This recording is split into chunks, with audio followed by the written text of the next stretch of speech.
Britain has been warned there will always be consequences to Brexit by Maros Sefcovic ahead of a crunch meeting today. The Vice President of the EU Commission will meet today to discuss the trade issues experienced in Northern Ireland with Cabinet Office Minister Michael Gove. Despite the UK asking for an extension to the grace period on goods flowing between Great Britain and Northern Ireland, the EU official insisted not everything can be solved. Northern Irish officials will attend the committee today in support of extending the grace period until 2023. Ahead of the crunch meeting today, Mr. Sefcovic said, "Not everything can be solved. There are inevitable consequences of Brexit, and simply we have to follow EU law, we have to follow the agreement we just signed.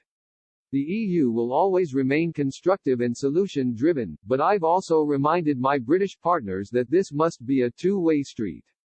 We've had a very intense session in December to make sure entry points would be up and ready by the middle of this year.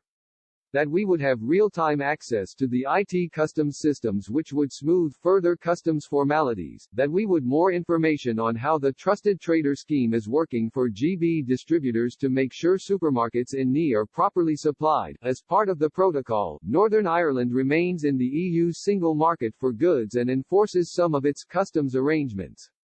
From January 1 a grace period began, meaning that not all of the EU's rules and regulations have yet been applied. This grace period runs out on April 1 with Mr. Gove asking for it to be extended to 2023 in a letter earlier this month. As stated by the EU official, Brussels has made certain demands to see certain IT data information and port infrastructure created in order for the grace period to be extended.